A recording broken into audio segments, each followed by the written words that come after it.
নমস্কার, আমি শ্রেয়সী। আজকে আবার আমরা চলে এসেছি অ্যাস্ট্রো সলিউশনের আরেকটি কিউএনএ সেশনে বা সেকেন্ড পার্টে।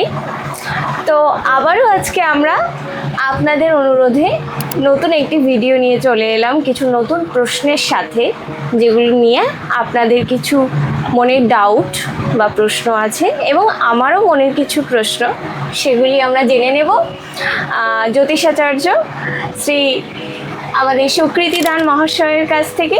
তাহলে শুরু করা যাক আমাদের ভিডিও। নমস্কার স্যার।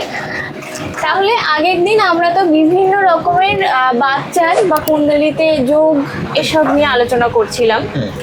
এবার পার্টিকুলারলি একটি মেয়ে হিসাবে আমার এটা জানার ভীষণ ইচ্ছে যে একটি মেয়ের কুণ্ডলিতে কি ধরনের যোগ বা তার পুষ্টিতে কি ধরনের এমন কোনো অসুবিধা থাকতে পারে যেটা নিয়ে তার মানে সত্যি চিন্তা করার ব্যাপার রয়েছে বা সেটা ঠিক হতে পারে না বা খুব একটা কঠিন বিষয়, সেটা কি এমন যোগ?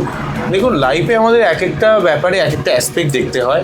আমরা যখন ইয়াং থাকি তখন পড়াশোনার জায়গাটা, তারপরে কেরিয়ারের লাইফ, তারপরে হচ্ছে আমাদের অবশ্যই বিবাহিত লাইফ একটা ইম্পর্টেন্ট পার্ট। এবারে এক একটি গ্রহ এক একটি বয়সে কন্ট্রোল করে। এবং যদি আমরা বিবাহিত লাইফের ক্ষেত্রে বলি, তাহলে মেয়েদের বিবাহিত লাইফের ক্ষেত্রে অবশ্যই সবথেকে গুরুত্বপূর্ণ ভূমিকা পালন করে মঙ্গল। কারণ মঙ্গল হচ্ছে মেয়েদের বিবাহিত জীবনে তারা লাইফ পার্টনারের থেকে কতটা ভালোবাসা পাবে বা তাদের মধ্যে যে ইন্টারনাল যে বন্ডিংটা, সেটা কিন্তু মঙ্গলের উপর ডিপেন্ড করে। অর্থাৎ একটা মেয়ের যদি বাচ্চারে মঙ্গল যত ভালো হবে, তার লাইফ পার্টনারের সঙ্গে তার একটা বন্ডিংয়ের যে জায়গাটা, সেটা খুব ভালো হবে। আবার অন্যদিক থেকে মঙ্গলের পাশাপাশি আমরা কিন্তু বৃহস্পতিকেও প্রাধান্য দেব। বৃহস্পতি অনেকটা আমাদের জ্ঞান বা অনেকটা ফ্লেক্সিবিলিটি, অনেকটা অ্যাডজাস্টমেন্ট, এই ব্যাপারটাকেও কিন্তু অনেকটা ইন্ডিকেট করে। তো একদিক থেকে মঙ্গল যেমন বিবাহিত জীবনে তার স্বামীর কারক, তার সাপোর্টিংয়ে বৃহস্পতিও কিন্তু সেই জায়গাটাকে ইম্পর্টেন্ট রোল প্লে করে। ঠিক আছে, তাহলে বিবাহিত লাইফ ক্ষেত্রে আমরা অবশ্যই মঙ্গল, মেয়েদের ক্ষেত্রে মেনলিভাবে মঙ্গল, এবং তারপর আমরা বৃহস্পতিদেবকে দেখব। কিন্তু তার সঙ্গে সঙ্গে আমরা আরও বিষয়কে দেখতে হয়, সপ্তম পতি কে রয়েছে, সপ্তম ভাবের অবস্থান কি রয়েছে। তাই ওভারঅল ব্যাপারটাকে দেখে এটাকে বিচার বিশ্লেষণ করতে হবে। বা D9 চার্ট রয়েছে, এক একটা ভাবের জন্য ডিভিশনাল চার্ট। বিবাহিত লাইফ যখন আমরা বিচার করব, সেখানে ডিভিশনাল চার্ট D9 চার্টকে আমরাও কিন্তু অনেক সময় দেখব, এবং সেই D9 চার্টে সপ্তম ভাবটা কতটা। D9 চার্ট বলতে D9 চার্ট মানে হচ্ছে ডিভিশনাল চার্টের একটা পার্ট, যেখান থেকে আমরা পার্টিকুলার আমাদের যে বিবাহিত লাইফ সপ্তম ভাব থেকে আমরা ইন্ডিকেট করে, সপ্তম ভাব থেকে আমরা নির্ধারণ করতে পারি। কিন্তু D9 চার্টে যখন আমরা স্পেশালিভাবে বিবাহিত লাইফকে আরও ব্রডলি জানতে চাইব, তখন কিন্তু আমরা সেই ডিভিশনাল চার্টে ঢুকে যাব। এবং সেই ডিভিশনাল চার্টে তার একটা লগ্ন আছে এবং তার সপ্তম ভাবের উপর মেন গ্রহগুলোর অবস্থান থেকে আমরা ওভারঅলভাবে বিবাহিত লাইফের একটা প্রতিচ্ছবি আমরা পেতে পারি। তাই এই ব্যাপারগুলো কিন্তু মেয়েদের ক্ষেত্রে অবশ্যই দেখা উচিত, কারণ বিবাহ একটা বড় পার্ট, যেই পার্টে আমরা একবার এন্ট্রি নিলে সেখান থেকে কিন্তু কখনোই ব্যাক করা যায় না। তো এই জায়গাগুলোতে কি ধরনের অসুবিধে থাকলে বা কি ধরনের সমস্যা থাকলে সেটা অ্যাস্ট্রোলজিতেও মানে সমাধান করা অসুবিধে? বা দেখুন, সব থেকে বড় কথা হচ্ছে মেয়েদের ক্ষেত্রে মেজর যে ব্যাপারটা হয়, অনেক মেয়েদের ক্ষেত্রে বাচ্চাটে, আমি অনেকের বাচ্চার দেখেছি বা বিচার বিশ্লেষণ করেছি, অনেক মেয়েদের বাচ্চাটে মঙ্গল খুব প্রিয় থাকে। তো মানুষের মধ্যে একটা ভ্রান্ত ধারণা আছে মাঙ্গলিক মানেই খারাপ, মাঙ্গলিকের সঙ্গে নন মাঙ্গলিকের বিবাহ মানেই সেটা খুবই নেগেটিভ, আর অন্য কিছু ব্যাপারকে খুব একটা কিন্তু দেখে না। কিন্তু আমি এটাকে অস্বীকার করছি না, কিন্তু এগুলোর সঙ্গে সঙ্গে আরও ব্যাপার আমাদের দেখতে হবে। যে মঙ্গল হয়তো দেখা গেল কারো বাচ্চাটে রাহুযুক্ত হয়ে আছে, সেক্ষেত্রে হয়তো এই মঙ্গল রাহু অঙ্গারক যোগ তৈরি করেছে, বা কোনোভাবে মঙ্গল কারো বাচ্চারে শনিযুক্ত হয়ে আছে। মঙ্গল এবং শনি যদি হয়ে থাকে, সেক্ষেত্রে কিন্তু অ্যাক্সিডেন্ট, রক্তপাত বা মেয়েদের গাইনোলজিক্যাল বিভিন্ন সমস্যার মধ্যে পড়ে যাওয়া, বা তাদের বিবাহিত জীবন নিয়ে প্রচুর সমস্যা ক্রিয়েট করা, বা ছোটোখাটো ব্যাপার নিয়ে খুব ঝামেলা অশান্তির মধ্যে লাগিয়ে রাখে। বা মঙ্গল রাহু যোগও কিন্তু মানুষকে খুব রাগিয়ে দেয়। তাই মঙ্গল কোনোভাবে যদি পীড়িত হয়ে যায় বাচ্চাটা, তো সেই জায়গাগুলোকে আমাদের আগে তার রেকটিফিকেশন করার প্রয়োজন পড়ে। আচ্ছা। কারণ বিবাহিত লাইফটা যেহেতু মঙ্গলের আনুকূল্যে রয়েছে মেয়েদের ক্ষেত্রে বিশেষ করে, আমরা অবশ্যই সপ্তম পতিকে দেখবো, আমরা কখনোই অস্বীকার করছি না সপ্তম পতির অবস্থান বা সপ্তম ভাবের অবস্থান, তার সঙ্গে সঙ্গে মঙ্গল কোনোভাবে পীড়িত হচ্ছে কিনা সেই জায়গাগুলোকে আমরা খুব ভালোভাবে পর্যবেক্ষণ করা উচিত। অনেক মানুষের ক্ষেত্রে দেখতে পাওয়া যায়, অনেক ক্লায়েন্ট আমার কাছে আসে যাদের ক্ষেত্রে দেখা গেল হয়তো তার সপ্তম ভাবে সঠিক প্রতিকার নিয়েছেন, কিন্তু মঙ্গলের খুব পীড়িত থাকার কারণে দেখা গেল যে তাদের বিবাহিত জীবনে প্রচুর কষ্ট যাচ্ছে বা তারা ভুল সম্বন্ধে বিবাহ হয়ে গেছে। তো এই ধরনের বিভিন্ন সমস্যার মধ্যে পড়ে যাবে। হ্যাঁ, ঠিক আছে, বা সন্তান নেওয়ার ক্ষেত্রে অনেক সময় মেয়েদের ক্ষেত্রে ঠিক ঠিক। কিছু কিছু ক্ষেত্রে অনেক মানুষের ক্ষেত্রে দেখা যায় যে তারা বিবাহ বহির্ভূত কিছু সম্পর্ক বা একটু মানে অন্য রকম দিকে চলে যাওয়ার প্রবণতা বা একটা যে নিয়ম বহির্ভূত ব্যাপার, এই ধরনের সমস্যাগুলো বা একটা নিয়ম ভেঙে ফেলার যে ব্যাপারটা, এই ব্যাপারটা কখন দেখা যায়? দেখুন, মানুষের জীবনে আমি কাউকে স্টেট কারেক্ট বা দোষ দিতে পারি না। এগুলো পজিটিভ বা নেগেটিভ কোনোটাই আমরা বলতে পারি না। এগুলো অবশ্যই প্রত্যেকটা মানুষের নিজস্ব ব্যক্তিগত সিদ্ধান্ত, এগুলো ঠিক। কিন্তু এই একটা নিয়মে চলে, আমাদের সমাজ যেহেতু একটা বেঁধে দিয়েছে, আমাদের সামাজিক জীব, আমরা চলতে হয় কিছু নিয়মে। অবশ্যই কিছু নিয়ম আমাদের জন্য যেমন ভালো, কিছু নিয়ম আমাদের জন্য অনেক খারাপ বা ক্ষতির কারণও হয়ে দাঁড়ায়। তো সেই নিয়মগুলো অনেক সময় অনেক মানুষ ভেঙে ফেলেন বা মানতে চান না। তো সেইগুলো কাদের ক্ষেত্রে দেখা যায় মেনলি? দেখুন, বড় কথা হচ্ছে একটা মানুষের বাচ্চাতে সপ্তম ভাব অনেকটা কানেকশন বা বিবাহিত লাইফ বা রিলেশনশিপের জায়গা থেকে ইন্ডিকেট করে। এবারে দেখা গেল একটা মানুষ ক্রমাগতভাবে তার বাচ্চাতে এমন কিছু দোষ রয়েছে বা এমন কিছু যোগ রয়েছে, তাকে বিবাহিত জীবনে কখনো স্যাটিসফাই দিচ্ছে না, বা সেই স্যাটিসফ্যাকশন অনেক লেভেলের হতে পারে। সবার ক্ষেত্রেই যে সবসময় দৈহিক ব্যাপারটা হলো তা নয়, অনেক সময় মানসিকতার মধ্যে ম্যাচ করলো না, অনেক সময় তার লাইফ পার্টনার তাকে বুঝলো না, তাকে বোঝার চেষ্টা করলো না বা রেসপেক্ট দিল না। বিভিন্ন ধরনের মানুষের সমস্যা লাইফে আসতে পারে। তো এই কারণে অনেক সময় দেখতে পাওয়া যায় কি যে তারা তাদের নিজেদের দুঃখ বা কষ্টকে জানাতে গিয়ে অন্য কোনো সম্পর্কের মধ্যে আস্তে আস্তে ডুবে যাচ্ছে। তো আমি ডিরেক্টলি কাউকে বলতে পারি না যে এই জিনিসটা নেগেটিভ, তো কিন্তু তার বাচ্চাটি তার যে অপূর্ণতা তাকেই কিন্তু আলটিমেটলি সেই দিকে এগিয়ে নিয়ে যায়। কিছু ক্ষেত্রে স্যার এই ব্যাপারগুলোতে যেমন দেখা যায় যে কিছু মানুষ হয়তো নিয়ম ভাঙার ফলে ভালো রয়েছে এবং কিছু মানুষ আবার সেই একই রকম ভাবে হয়তো আরো বেশি খারাপ রয়েছেন। দেখুন, ডিসিপ্লিন অবশ্যই মানুষের জীবনে একটা ইম্পর্টেন্ট পার্ট, কিন্তু প্রতিটা মানুষই তো চায় জীবনে ভালো থাকতে। তো এটা তো আমরা কখনোই অস্বীকার করতে পারি না যে একটা মানুষ খারাপ। একটা মানুষ যখন একটা সরি ইন্টারাপ্ট করার জন্য, একটা মানুষ যখন একটা ডিসিশন তার একটা ভুল হয়ে গেছে, তো সেই জায়গা থেকে সে যখন উঠে আসার চেষ্টা করছে, সে একটা নতুন স্বপ্ন দেখছে। প্রত্যেকটা মানুষের বাঁচার অধিকার রয়েছে, নতুন করে স্বপ্ন দেখার অধিকার আছে। তো সে যখন আরেকটা জায়গায় যেতে চাইছে এবং সেখানেও আবার একটা ভুল হয়ে যাচ্ছে হয়তো, কারণ সে বুঝতে পারছে না। কিন্তু সে যে ট্রাস্ট করছে আরেকজনকে, তার যে এই যে একটা ইতিবাচক যে মানসিকতা, এটা অবশ্যই অ্যাপ্রিসিয়েটেড। কিন্তু নেক্সট টাইম তার ক্ষেত্রে হয়তো সেটা আরেকটা ভুল সিদ্ধান্ত। তো সেইটা নেওয়ার আগে অবশ্যই কি অ্যাস্ট্রোলজিক্যাল পরামর্শ নেওয়া উচিত বলে আপনার মনে হয়? একদম ঠিক কথা বলেছেন, কারণ অ্যাস্ট্রোলজিক্যাল গাইডলাইন অবশ্যই নেওয়া উচিত। বাচ্চাটি ধরুন বিশেষ করে চন্দ্র বা শুক্র আমাদের অনেকটা ইমোশনাল ব্যাপারকে কন্ট্রোল করে। ঠিক আছে, চন্দ্রের অবস্থান আমাদের অনেকটা স্যাটিসফ্যাকশনের জায়গাটায় কন্ট্রোল করে। যাদের বাচ্চাটি চন্দ্র কোনোভাবে অষ্টমভাবে রয়েছে, শনিযুক্ত হয়ে রয়েছে, কেতুযুক্ত হয়ে রয়েছে, বা সপ্তমপতি খুব পীড়িত হয়ে রয়েছে, বা শুক্র খুব ডিস্টার্ব হয়ে রয়েছে, তাদের ক্ষেত্রে বিশেষ করে শুক্র রাহু যোগ, এমন কিছু যোগ রয়েছে যেগুলো মানুষের জীবনে নয় তাদের চাহিদাকে বাড়িয়ে দেয় অথবা অপূর্ণতা তৈরি করে। সেই অপূর্ণতার জ্বালায় মানুষ কিন্তু অন্যদিকে পা বাড়ায় বা ছুটছে, যাই হোক। তো সেই জায়গাটাতে তার কিন্তু কখনোই পূর্ণতা আসে না। বিশেষ করে যদি চন্দ্রকারু বাচ্চাটি খুব খারাপ অবস্থায় থাকে, তাহলে কিন্তু তার সম্পর্কের জায়গাতে কোথাও যেন কোনো স্যাটিসফ্যাকশনের অভাব তৈরি করে, কোথাও যেন সে খুশি হতে পারে না, তাকে কেউ বুঝতে পারে না। তো এই ধরনের একটা ব্যাপার, তাই এই জায়গাগুলোকে অতি সূক্ষ্ম ব্যাপার রয়েছে। তো এই ব্যাপারগুলো যদি আমরা ঠিকভাবে না দেখি, না বুঝি, তাহলে কিন্তু অনেক কিছু আমাদের জীবনে অপূর্ণতা থেকে যাবে। তো অ্যাস্ট্রোলজি একটা পার্ট আপনাকে জাস্ট একটা দিশা দেখাতে পারে, যে অ্যাস্ট্রোলজি আপনাকে সব দিক থেকে একদম সব কিছু ঠিক করে দেবে তা নয়, আপনাকে জাস্ট একটা প্রোটেক্ট করতে পারে। জীবনে চলার পথে সেই সমস্ত পন্থাগুলো আপনাকে মানতে হবে, কিছুটা আধ্যাত্মিক হতে হবে, তো এবং কিছুটা ডিসিপ্লিন তো লাইফে অবশ্যই মানতে হবে, এবং যে জায়গাগুলো সমস্যা রয়েছে তার সঠিকভাবে প্রতিকার প্রতিবিধান করেও কিন্তু ব্যাপারগুলো মেটানো যাবে।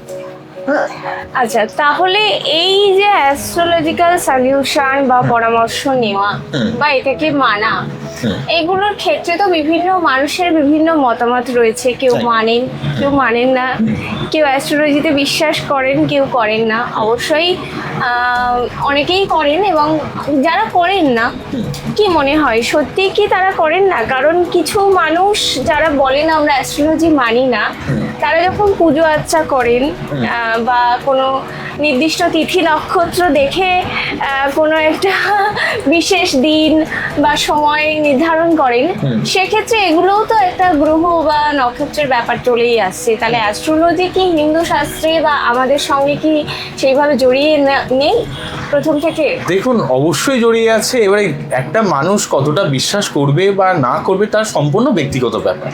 এবারে একটা অ্যাস্ট্রোলজিক্যাল পার্ট, এটা কিন্তু একদম সায়েন্টিফিক্যাল জিনিস, কেননা প্রতিটা গ্রহের একটা ম্যাগনেটিক ফিল্ড আছে।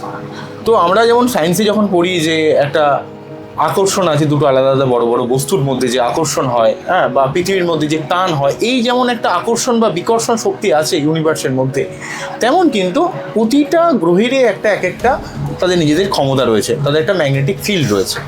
তাই আপনার জন্ম সময় অনুযায়ী যেটা লগ্ন হলো, সেই লগ্নের অবস্থান অনুযায়ী যদি কোনো গ্রহ নবমভাবে বা চতুর্থভাবে অর্থাৎ কেন্দ্রকোণে অবস্থান করে, সেই গ্রহটা কিন্তু তার জীবনে একটা উন্নত রোল প্লে করার চেষ্টা করে। কিন্তু যদি সেই গ্রহটা কারো বাচ্চাটা অষ্টমভাবে, দ্বাদশভাবে, ষষ্ঠভাবে দুস্থানে চলে যায়, তাহলে কিন্তু সেই গ্রহটা অনেক অনেক দিক থেকে তাকে নেগেটিভ ফল দেয়। তো এই ব্যাপারটা কোনো মানুষ মানবে কি মানবে না, সেটা সম্পূর্ণ ব্যক্তিগত ব্যাপার। তবে আমি বলবো অ্যাস্ট্রোলজিকে যদি মানে সঠিকভাবে যদি জিনিসটাকে একটু মেনে চলে, অনেক দিক থেকে বাঁচা যায়, অনেক দিক থেকে রক্ষা পাওয়া যায়। তবে অবশ্যই যে গাইডলাইন দিচ্ছে তাকে সৎ হতে হবে, এবং সে যে প্রতিকারটা নির্বাচন করছে সেটা জেনুইন হতে হবে, এবং যে প্রতিকারটা পড়ছে সেটা প্রতিকারটা ঠিকঠাক হতে হবে, এবং যে মানছে তাকে একটু সঠিক পথে চলতে হবে। লাখ লাখ লাখ টাকার স্টোন পড়েও অনেক সময় মানুষ কিন্তু ভুল করে, ভুল পদক্ষেপ নেয়, সেটা অনেক কারণে। তার মানে কিন্তু তার প্রতিকার ভুল ছিল তা নয়। প্রতিকার একটা রাস্তা দেখাতে পারে মানুষকে, কিন্তু তাকে সেটা জীবনে যেটা চলতে হবে। হ্যাঁ, এই হচ্ছে ব্যাপার। তাহলে এই অ্যাস্ট্রোলজি না মানার পেছনে একটা বড় বিষয় এসে দাঁড়াচ্ছে কিছু অসাধু মানুষের সুযোগ নেওয়া, বা সাধারণ মানুষকে বোকা বানানো, বা কুসংস্কার, বা সঠিকভাবে অ্যানালিসিস করতে না পারা, বা অ্যাস্ট্রোলজি সম্পর্কে সঠিক ধারণা না থাকা। দেখুন, অ্যাস্ট্রোলজি ব্যাপারটা অনেক অনেক ভুল পথে এমনভাবে মিসলিড করে মানুষকে, তো মানুষের কাছে এমন একটা অনেক দিক থেকে অনেক মানুষ মিসলিডেড হন, মিসগাইডেড হন। তো সেটা একটা বড় সমাজের সমস্যা, কারণ মানুষ টাকার জন্য অনেক কিছু করছেন, এবং সেক্ষেত্রে মানুষের কাছে একটা ভ্রান্ত ধারণা হয় যে এটা মানে একটা ধাপ্পাবাজি ব্যাপার, এটা রয়েছে মানুষের, আমি এটা অস্বীকার করতে পারি না। তা মানুষ যারা প্রতারিত হয়েছেন তারা তো বলবেনই, এটা একদম মানে জেনুইন ব্যাপার। কিন্তু এবারে দেখুন, ব্যাপারটা আবার অনেক ক্ষেত্রে, সামাজিক ক্ষেত্রে অনেক মানুষ এই ব্যাপারটাকে যে একটু গোপন করে, হাইড করে, মানে অন্যজনকে কি ভাববে, কি মনে করবে, ঠিক আছে, মানে ঠিক, বা তার কোনো গোপন বিষয় কেউ বলে দিলে সে একটা আনইজি ফিল করবে, এই জিনিসগুলো। কেন অনেক অনেক সম্পর্ক খুবই একটা দুর্বল একটা সম্পর্ক, মানুষের মধ্যে একটা ভয় আছে, বা মানুষ এই বিষয়গুলো জানতে চায় না, বা সোশ্যালি দেখাতে চায় না যে সে আধ্যাত্মিকভাবে একটু মেনে চলে, বা অ্যাস্ট্রোলজিকে সে মানে, যে যাতে তার সমাজে একটা ভ্যালুটা কমে যায়। কারণ এই বিষয়গুলো অনেকে জাস্ট নেগলেক্ট করে, মানে সমাজের কথা ভেবে, মানে লোকে কি মনে করবে তার কথা ভেবে। কিন্তু অ্যাকচুয়ালি কে ভাবলো, কে কম ভাবলো, কে বেশি ভাবলো, সেটা তো ব্যাপার নয়। ব্যাপারটা হচ্ছে এটা অবশ্যই একটা বিজ্ঞানসম্মত জিনিস। মানুষ যদি তার সঠিকভাবে জীবনে প্রয়োগ করে, জীবনের অনেক অনেক প্রবলেম থেকে সে কিন্তু রক্ষা পেতে পারে। এবারে সে কতটা তার জীবনে সঠিকভাবে প্রয়োগ করছে সেটা তার কাছে ইম্পর্টেন্ট, ঠিক আছে।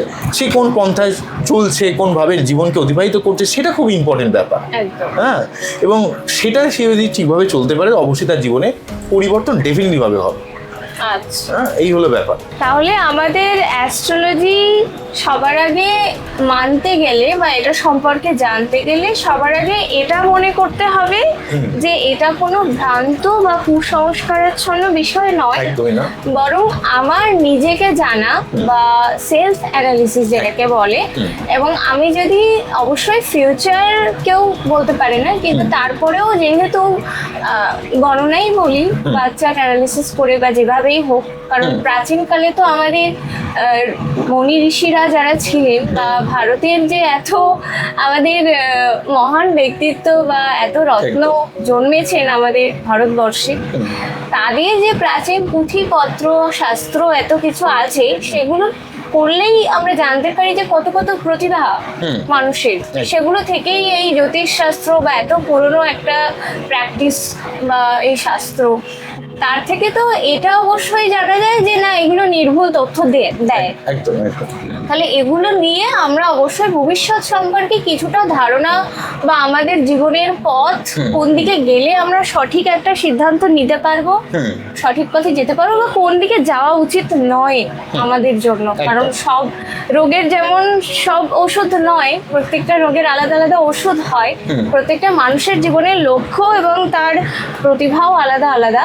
তো সেইটুকু জানার জন্য, বোঝার জন্য বোধহয় অ্যাস্ট্রোলজিটা বিশ্বাস করলে খুব একটা ক্ষতি হবে না। একদম। আরেকটা কথা ম্যাডাম আমি অ্যাড করবো, আপনি খুব সুন্দর বললেন, আরেকটা কথা অ্যাড করে দেবো, সেটা হচ্ছে দেখুন, অ্যাস্ট্রোলজিকে যদি প্রকৃত মানতে চান, ঈশ্বরকে আগে মানুন, ইউনিভার্সকে মানুন, যে দিন রাত্রি করছে এবং প্রতিনিয়ত যে আমরা বেঁচে আছি, আমাদের যে চোখ রয়েছে, আমরা যে শুনতে পাচ্ছি, আমরা যে দেখতে পাচ্ছি, আমরা যে ফিল করতে পারছি, প্রতি মুহূর্তে প্রতি সেকেন্ডে আমরা যে বেঁচে রয়েছি, সেই ঈশ্বরের যদি আনুকূল্যকে আমরা ফিল করতে পারি, ঈশ্বরকে যদি প্রকৃত মানতে পারি, যে এই যে একটা কত কিছু ঠিকভাবে চলছে বলে, কত কিছু পারফেক্টলি ভাবে চলছে বলে আমরা বেঁচে রয়েছি, একটা সামান্য কিছু পরিবর্তন একদম সুনামির মতো কত মানুষের মৃত্যু হাহাকার করে দিতে পারে। মানে আমরা প্রতি ক্ষেত্রে যে ঈশ্বর আমাদের যেভাবে বাঁচিয়ে রেখেছে, এই জিনিসটা যদি আমরা প্রকৃত ফিল করতে পারি, তাহলে অ্যাস্ট্রোলজিকে ফিল করলাম কি করলাম না পরের কথা, অন্তত আমাদের এইটুকু ফিল করা উচিত, ঈশ্বরকে ফিল করা উচিত। যে মানুষ ঈশ্বরকে মানবে, সে প্রকৃত অ্যাস্ট্রোলজিকে বুঝতে পারবে। সত্যি আমার গায়ে কাঁটা দিচ্ছে এই কথাটা শুনে, একদম যে সত্যি তাই। আজকে চারিদিকে যে প্রাকৃতিক হোক বা মানুষ নিজেরা হোক, যেইভাবে চারিদিকে একটা ধ্বংসলীলা, একটা ডিজাস্টার চলছে সব ক্ষেত্রে, হ্যাঁ, সেখান থেকে আমরা বেঁচে রয়েছি, সেটা কিন্তু কম কথা নয়। তো এইটাকে তো আমরা মনে করতে পারি যে ঈশ্বরের একটা অবদান হিসাবে। সত্যি তাই। হ্যাঁ, তার জন্য আমরা যদি একটু আধ্যাত্মিক কথা নিজেদের মধ্যে রাখা উচিত, তারপরে আপনারা অ্যাস্ট্রোলজিকে পরে ভাবুন, জানুন। কারণ প্রকৃত যদি আধ্যাত্মিক হতে পারে, নিজেকে যদি প্রকৃত চিনতে পারে, নিজের স্ট্রেংথ, নিজের উইকনেসগুলোকে যদি আমরা প্রকৃত ফিল করতে পারি, অবশ্যই আমরা জীবনে অনেক দিক থেকে অনেক কিছু এগিয়ে যাব। আমাদের প্রতিটা মানুষের জীবনে যেমন অনেক কিছু পার্টিকুলার কিছু পাওয়ার আছে, কিছু স্ট্রেংথ রয়েছে, তেমন কিছু দুর্বলতা রয়েছে। সেই দুর্বলতাগুলোকে আমাদের কনফাইন করা উচিত, আমাদের সেগুলোকে বোঝা উচিত। সেগুলোকে যখন আমরা নিজেকে চিনতে শিখবো, অ্যাকচুয়ালি আধ্যাত্মিকতাই বলি বা আমাদের মেডিটেশন বলি, যাই বলি না কেন, তা কিন্তু আমাদের মনকে আরও বেশি স্ট্রং করা, আমাদের নিজেদের মধ্যে যা দুর্বলতা রয়েছে সেগুলোকে আলটিমেটলি স্ট্রেংথে কনভার্ট করা। তাই অ্যাস্ট্রোলজিও কিন্তু একটা পার্ট, ঠিক আছে? তাই কোনো অংশকেই কিন্তু আমরা ছোটো কিন্তু কখনোই করতে পারি না। একদমই তাই। এবং অনেক মানুষই কিন্তু দেখবেন, আপনি তো জানেনই, আপনাদেরকেও বলছি, অনেক মানুষই হয়তো দেখেছেন আমরা বিভিন্ন ক্ষেত্রেই, সে মানুষ যত উপরের দিকে ওঠে, যত জীবনে উন্নতি করে, তত মানুষের ধারণা, চিন্তাধারা উপরের দিকে যায় বা বুঝতে পারে ঠিক কোন জায়গাটা মানা বা জানাটা তার জন্য ভালো বা জরুরি। এবং যত সে নিজেকে উন্নত না করে, ডেভেলপ না করে, যত সে নিজের জায়গায় দাঁড়িয়ে থাকে, এক জায়গায় দাঁড়িয়ে থাকে, তত কিন্তু সে প্রতিটা জিনিসকে না মেনেই, প্রমাণ বা নিয়মের বাইরে গিয়েই কিন্তু সে সব কিছুকে নেগলেক্ট করতে বা একটা জেদে বা একটা নিজের জায়গা থেকে না সরার যে ব্যাপারটা, একদম, হ্যাঁ, সেই ব্যাপারটা কিন্তু থাকে। কিন্তু এখানে দেখুন, মানুষের শুধুমাত্র তার লাইফের সাকসেস বা ফাইন্যান্সিয়াল স্টেবিলিটিতেই সবকিছু নির্ধারণ হয় না। মানুষের জীবনে কিন্তু একটা ছোট ছোট বাক্সের মতো, আমি মানসিক উন্নতির কথা বললাম, অবভিয়াসলি সবকিছু নিয়ে কিন্তু জীবন কিন্তু একটা কোনো ছোট পার্ট নয়। পার্টিকুলার কোনো ব্যাপারে সাকসেস পেয়ে গেলাম মানেই যে আমি জীবনে অনেক কিছু করে ফেললাম, তা কিন্তু নয়। একদম, এটা খুব সুন্দর লাগলো আর কি, আলোচনাটা হওয়াটা খুব জরুরি ছিল। একদম, খুব ভালো লাগলো বিষয়টা নিয়ে। যাই হোক, আমরা আবার নতুন নতুন ভিডিও নিয়ে ফিরে আসবো আপনাদের কাছে। আজকের ভিডিওটি এই পর্যন্তই। আবার পরবর্তী ভিডিওর জন্য আপনারা অবশ্যই আমাদেরকে কমেন্ট করুন, আমরা কি নিয়ে পরবর্তী ভিডিওটি করতে পারি। ধন্যবাদ। অবশ্যই সাবস্ক্রাইব করবেন আমাদের অ্যাস্ট্রো সলিউশন চ্যানেলটিকে এবং ক্লিক করে দেবেন বেল আইকনটিতে। নমস্কার।